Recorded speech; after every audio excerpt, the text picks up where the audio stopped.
Welcome to The Free Will Show, a podcast that provides a beginner-friendly introduction to free will while also exploring cutting-edge developments on the topic. I'm Taylor Sear. And I'm Matt Plummer. In this episode, we talk with Jason Turner about whether certain kinds of compatibilists can use the free will defense. Thanks for listening.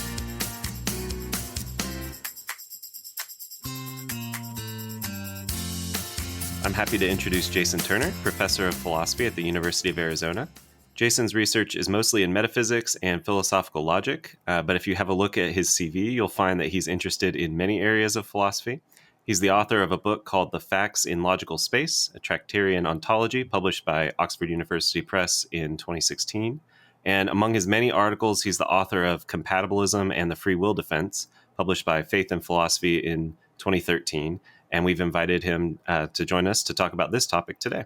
Welcome to the show, Jason. Could you start by telling us and our audience a bit about yourself, your work, and how you came to be interested in working on issues related to free will?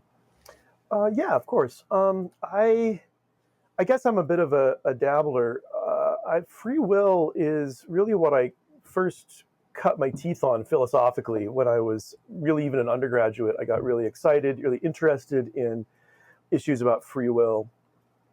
And that interest has sort of carried on, but I found I didn't have as much to say as I thought I did. Much of what I would wanted to say had already been said, and so I also have always been really interested in logic. Mm-hmm.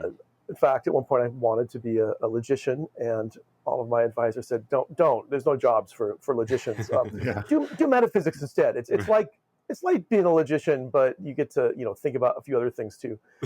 And yeah, so that's what I've done. I tend to bounce from whatever interests me to whatever interests me at the moment. So I think the things I work on are more unified by the style in which I approach them than the particular topic that they happen to be. But yeah, a lot of it's metaphysics, in part because I can use those. Partly because I can use those logical skills that I really care about. Mm-hmm. Also, partly, to be really honest, I do metaphysics because you can't really hurt anybody if you get it wrong. I think you do ethics or you do something that kind of matters and you screw it up and you think, wow, this actually might have some bad consequences. And I'm like, if I'm sort of wrong about the nature of time, like nothing bad happens. So there's a little bit of that going on too. That's funny. Yeah, that's funny. Well, in our previous episode, we talked with Dan Speak about free will and the problem of evil. We mostly avoided talking about whether compatibilists could make use of some sort of free will defense or theodicy. So before we get into the issue today, and especially for the sake of listeners who haven't heard of the problem of evil before, could you briefly explain what you take the problem of evil to be? Yeah, I will. I actually think there's not just one thing called the problem of evil. There's sort of a handful of different things that are all in the neighborhood. There's what I kind of think of as the most pressing problem of evil for theists, or in a way, the thing that I think that motivates really in the hearts of many atheists is just like turn on the news or pay attention to any of the horrible things, read some history that really gets into the nitty gritty, and then ask yourself, what kind of all-powerful being would just let that go on? So that's I don't know, in some ways I think of that as the real problem of evil. But connected to that, there's what is sometimes called the logical problem of evil, which is a much more local, philosophically targeted argument, really, which is just an argument that purports to show that the mere existence of an all-powerful, all-benevolent, and all-knowing deity entails that nothing bad ever happens. And so that's what's called the logical problem of evil. Mm-hmm. And so I make that distinction because the paper that I'm talking about is Compatibilism and the Free Will Defense.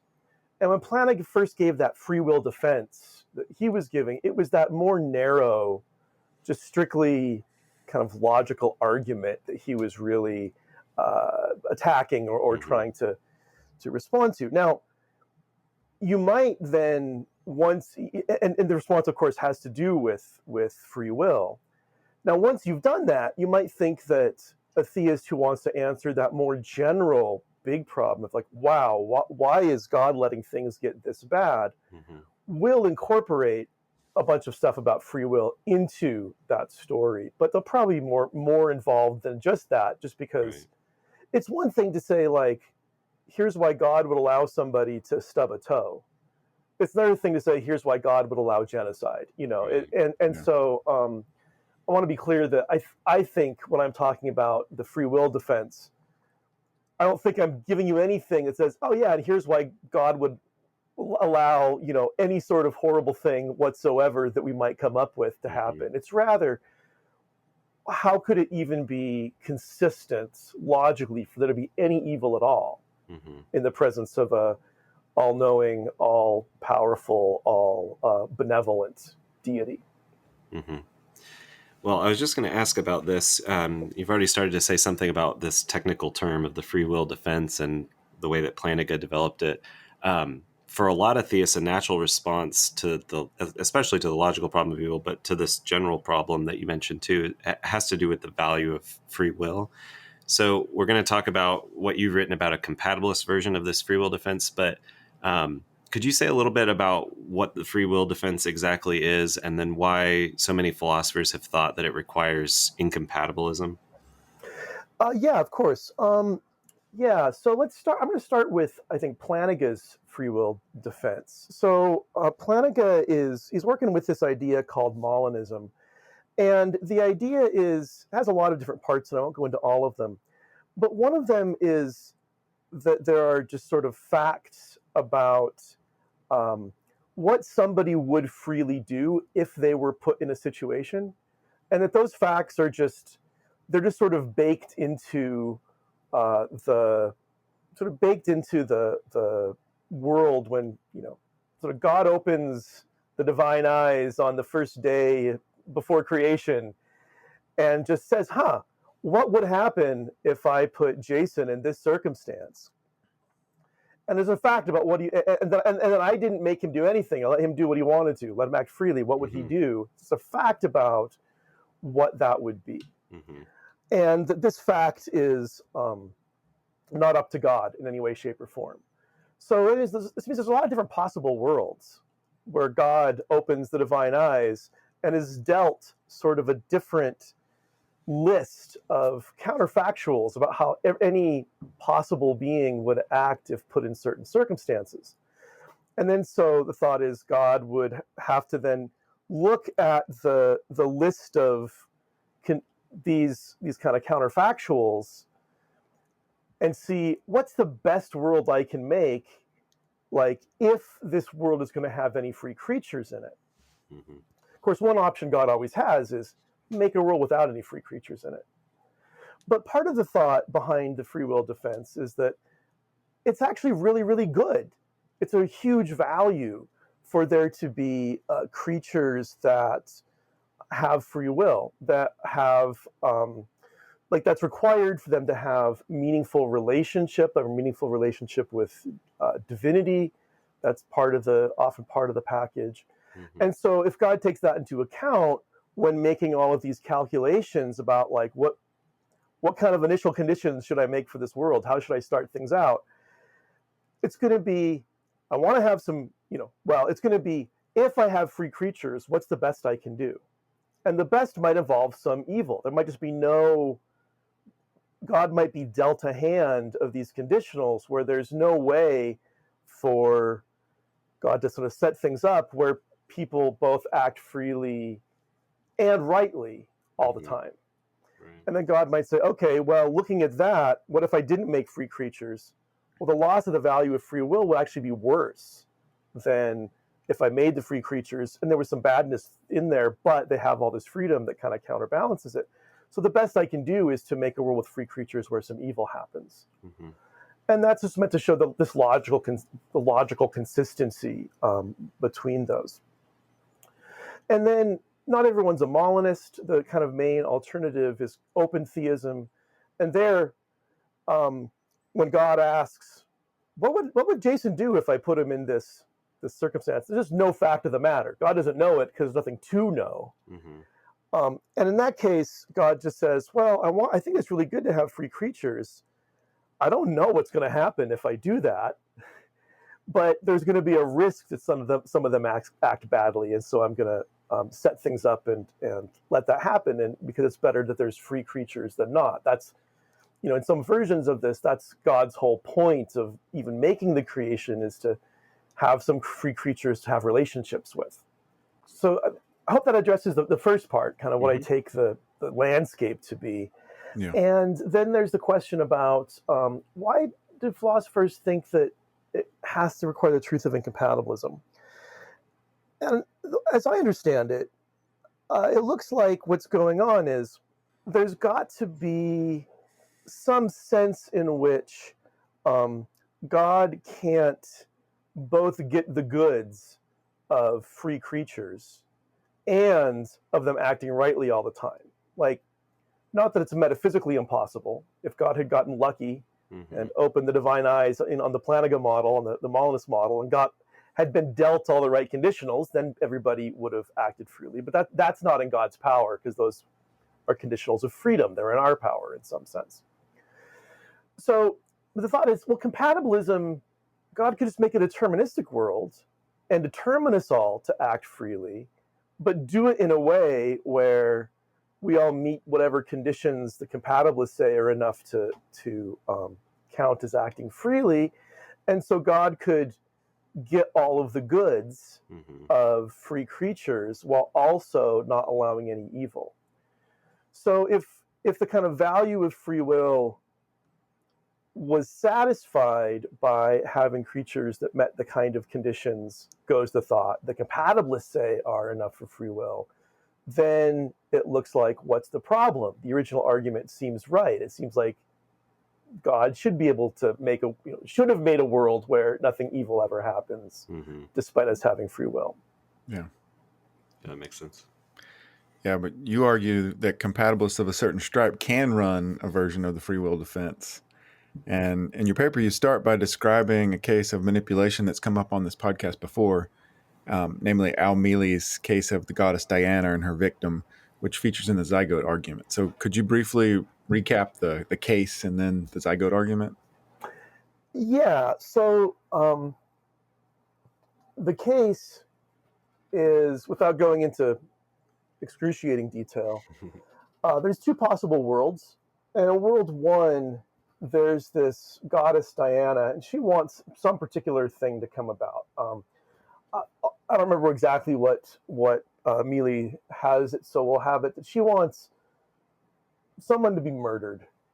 And so she thinks, well, there's this zygote, not yet a person. If I just sort of arrange the world in a certain way, when all is said and done, it's a deterministic world. So I arrange the world in this way. The zygote's going to become this person, Ernie, and they'll go and kill this. They'll be just deterministically kill this person.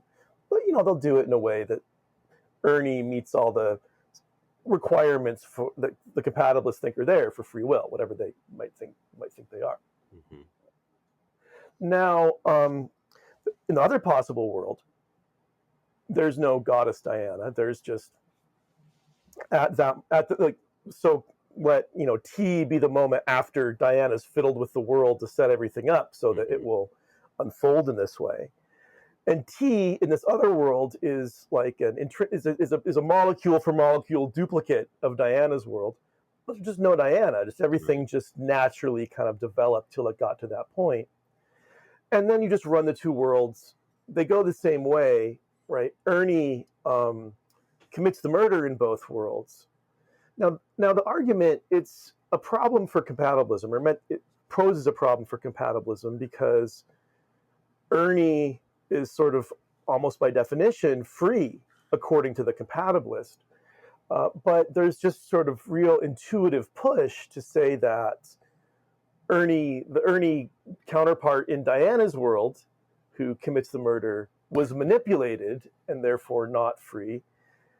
And the challenge for the compatibilists is to say, what's a relevant difference that could explain or ground the fact that one's free and one's not, that one's morally responsible and one's not. Since throughout Ernie's life, like every instant of time is a duplicate of the other one. Yeah. As you say in your paper, some compatibilists accept that Diana's victim, so Ernie, as he's been sort of, I don't know, either manipulated or set up by the tinkering with the zygote that happens in that world.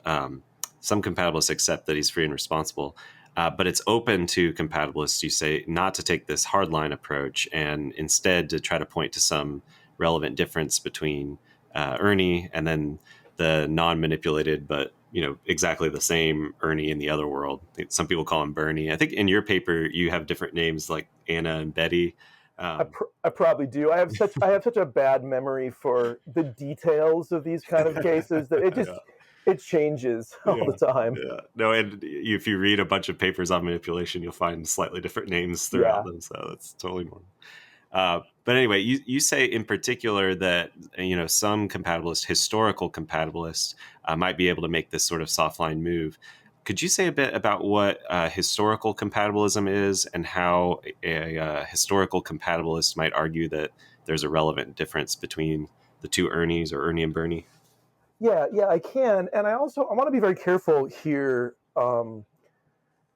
To so Al Mealy's is already shown up once. He's going to show up again because he is a historical compatibilist. But I want to be very clear that his historical compatibilism is very different than what I kind of talk about in the paper. So I'll try to first talk about his view and then talk about my thoughts in the paper.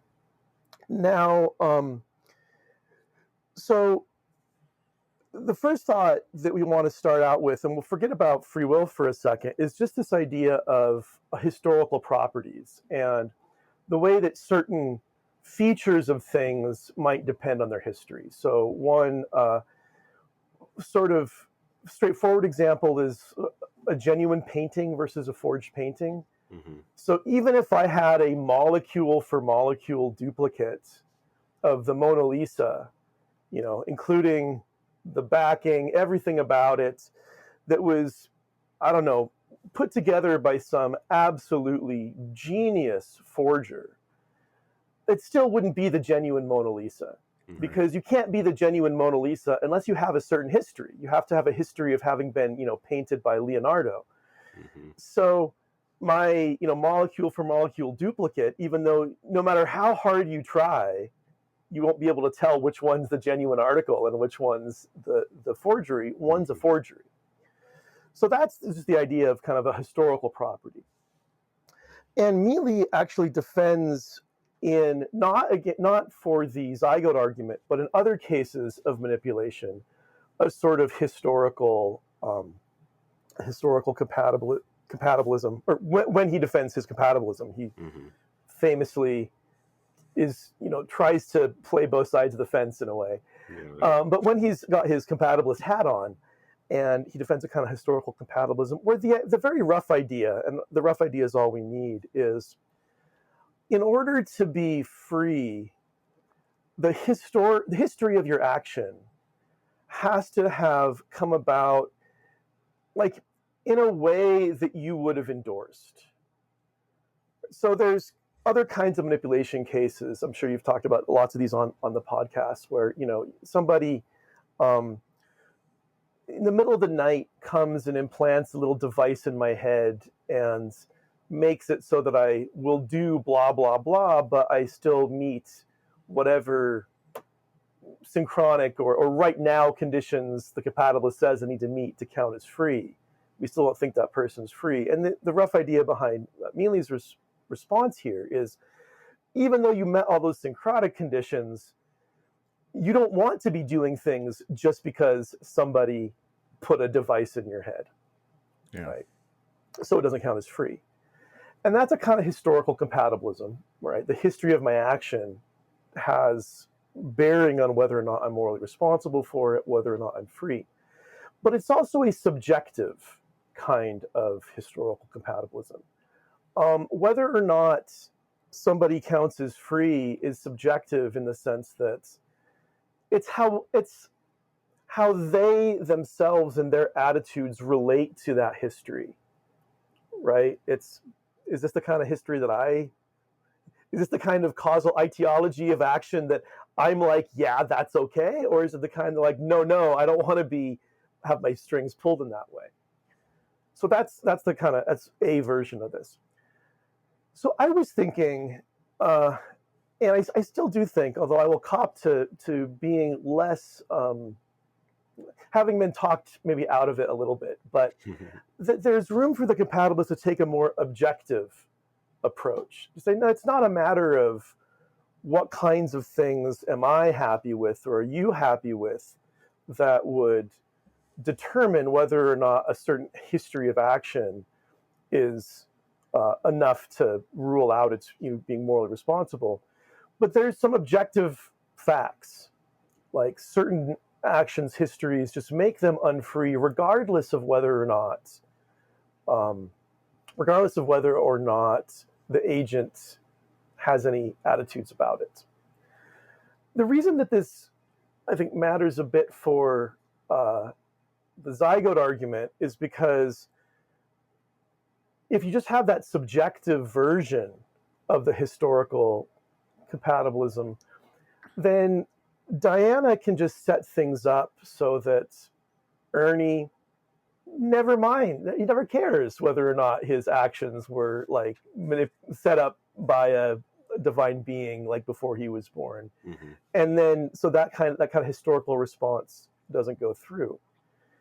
But my thought was, you just might think that regardless of Ernie's feelings about the matter, if you end up doing what you're doing because some other agent has sort of carefully manipulated you into doing it, regardless of your feelings about it, that might be sufficient to make you not free. And so that gives you a kind of objective, I guess, non-subjective, so objective in that sense, historical compatibilism that would just answer the zygote argument in the sense that Ernie is unfree for the same reason that if you implanted the device in my brain, I would be unfree, because in both cases, the action just has the wrong sort of causal history. Mm-hmm. If I could ask a quick follow-up here, I guess even if Mealy's conditions were tinkered, sometimes he sounds subjective in the way you talk about. Sometimes John Fisher and Mark Revisa talk that way a little bit about their ownership condition. But even if like Mealy's is completely non-subjective, his still requires like a kind of bypassing of the agent's capacity for control over their mental life that just wouldn't be there in the case of Ernie. So it seems like you also want to say it's not just whether it's something the agent happens to care about or not, but whether there is in fact any sort of tinkering or setup, even maybe prior to the agent's life. Yeah. You're pushing me on details of Mealy exegesis that I haven't thought about in over 10 years. Right. And I don't think it matters, because I think you're exactly right. Like, he's not going to have a way of explaining Ernie's non-responsibility, even with his historical condition. Yeah. No, and I mean, a little bit of I should know Mealy's view better. I was a grad student at Florida State when he was coming up with the zygote argument, and we were talking to him about it. Oh, no way! At the time, so I should have a better response, but I do think he did raise it as a problem for himself, right? And the problem for the view that he wrote out in Autonomous Agents, as well. But even then, I think my response, he never liked it, but my response was, maybe there's just this kind of objective historical standard that, for whatever reason, is not. It's just something that the thought was the example just shows that there's something in our conception of free will that doesn't like that kind of tinkering, that kind of causal process, and that was sort of a reason to think that there was a historical component to it. Mm-hmm. Right. Yeah. I will cop here to what I think is also the biggest problem with this kind of thing that I'm proposing, which is really trying to specify what kind of tinkering is bad and what kind is not. I mean, every time I've talked with people who know a lot about free will, that's always what they push me on. I've never had a good response to that. So while I'm not ready to say, oh, this should be thrown in the dustbin, I'm also not ready to, die on that hill either. It's Right.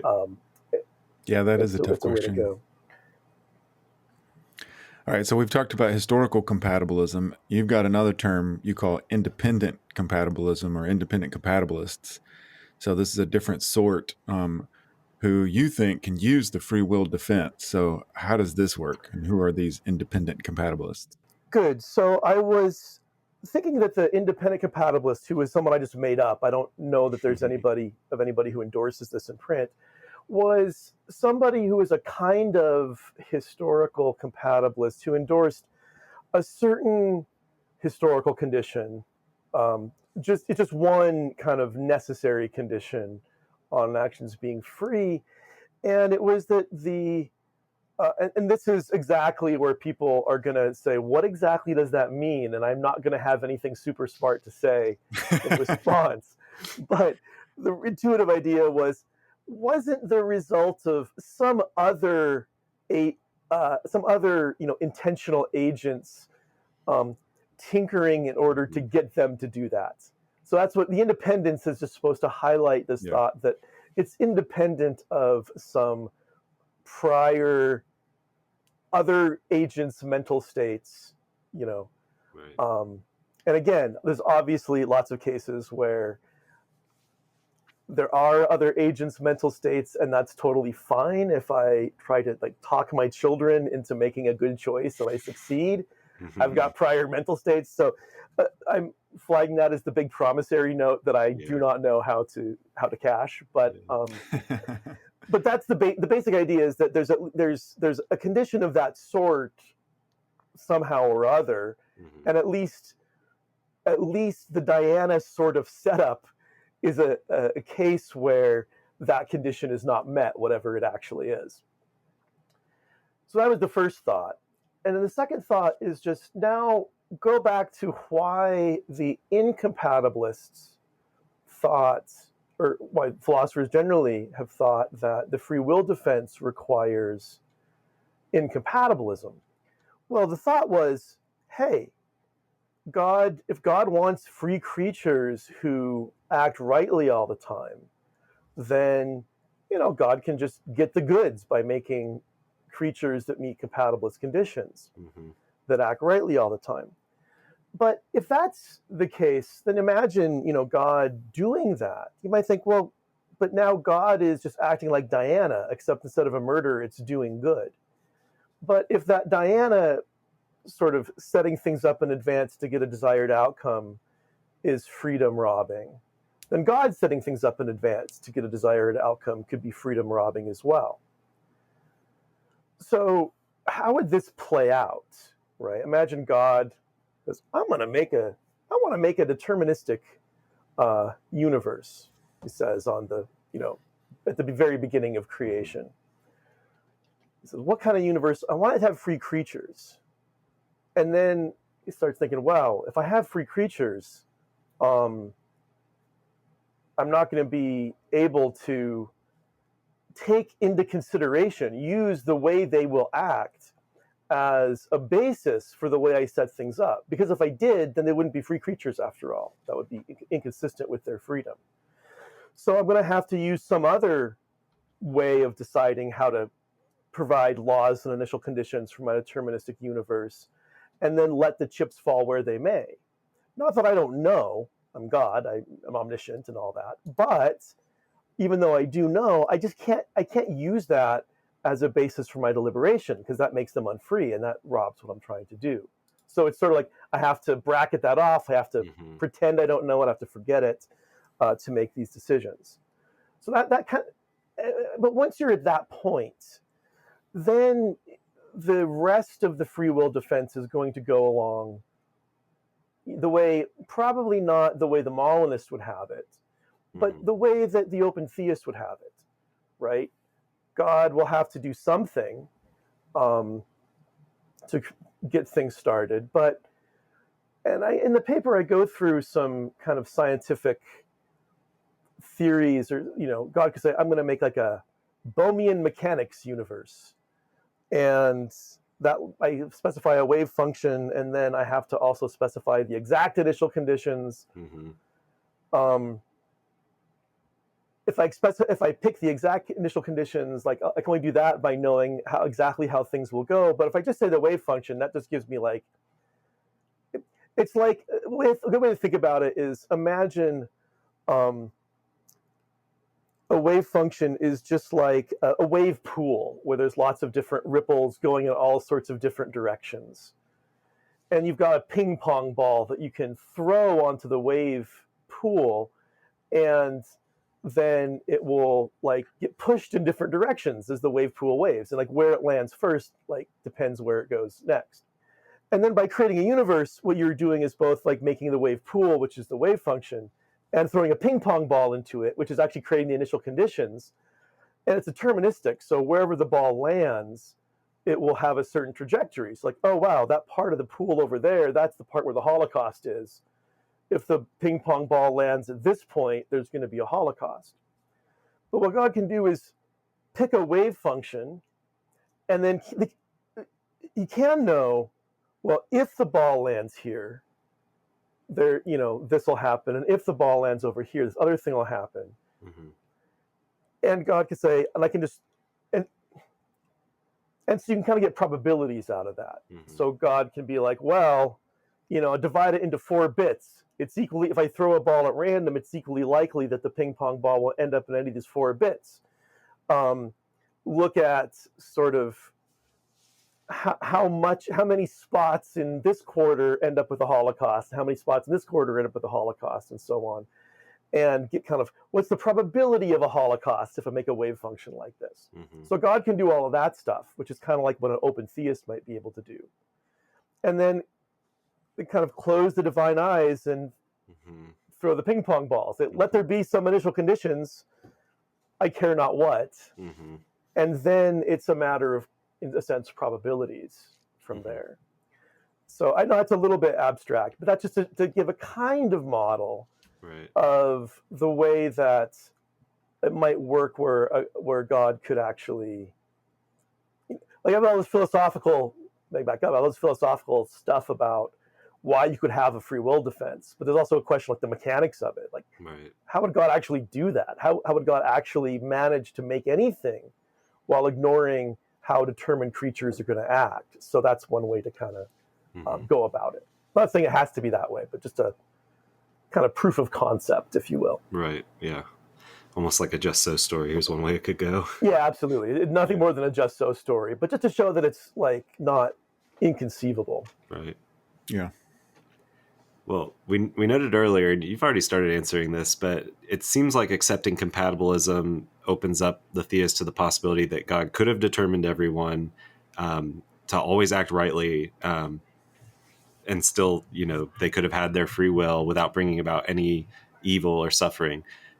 So how exactly does the independent compatibilist defending, using the free will defense answer this challenge? Yeah, so the central thought here, again, is just that with this kind of, the independent compatibilist might think that it's true that God can create determined free creatures, but it's not true. It's true that God can create determined free creatures. It's not true that God can create determined free creatures that are guaranteed to act rightly all the time. Because given independent compatibilism, like whatever God would have to do to add that guarantee would thereby render them unfree. As you note in the paper, the strategy you've summarized for a compatibilist free will defense is not for everyone. Obviously, if you're convinced of incompatibilism, it's not going to be attractive. But what are some other commitments that this strategy would be inconsistent with? I mean, I think it would be inconsistent for sure with any sort of non-historical compatibilism, for instance. I'm not saying that the non-historical compatibilists can't use the free will defense, but I don't know how they would do it. The kind of incompatibilist line of reasoning there looks pretty good to me. Mm-hmm. If it's just a matter of me meeting certain conditions at a certain moment, then why can't God just set things up so everybody meets those conditions at some points, but always does the right thing? So I have a hard time seeing how that would go. So that's one account I think it's inconsistent with. Also, as we talked about a bit, I think Mealy's account, which is historical but doesn't have a good way of sort of extending that history sort of back before the beginning of the agent's lifespan, it'll be inconsistent with that as well. And I think it's worth noting that one tricky thing for theists in all of this is balancing up, divine providence with free will. So there's divine providence is, look, God has got to be pretty good if to be worthy of being called God, and be doing a fair bit to make sure things don't get too bad. Now, this is tricky because, again, you read the news and you start worrying about how bad things really are, and this is all a hairy mess that I don't have any good solutions to. But I guess I gave this talk, or this paper as a talk at one point at Calvin College, and Christina Van Dyke was there and said she doesn't do it all, and she said, so let me get this straight. When God decides what world is going to make, what it's going to be like, he can't pay any attention at all to what we're going to do. And I was like, no, on this view, God can't do that. And she said, I hate it. and I respect that. Like there's something very honest about that, thinking, right. No, I want the view, whatever God's doing, I want God to have a little more insight into what we're going to do than that. Like that seems like too divorced from the kind of divine providence that we want. And so that's, I think, another, maybe less obvious case where you might look at this and say, no, thank you. Right. In that. Yeah. That's great. And later in the season, we'll have at least a couple episodes on some models of divine providence. So some of these issues will probably crop back up in those discussions. Yeah. Well, Jason, thanks again for joining us. Where can listeners go to find your work? The best place is probably my website. You can also look on Phil Papers, although I don't curate that as well as maybe some others do. But my website is generally up to date and has also some things that I'm currently working on as well. If people are interested in seeing the kind of nonsense that comes out of my brain when it's still being half formed. Love it. Yeah, we'll post a link to the website in the show notes. Yeah, for sure. Thanks again, Jason. Thank you so much for having me. This has been a blast. In our next episode, we'll talk about divine causation and creaturely action, and our guest will be Gloria Frost, professor of philosophy at the University of St. Thomas.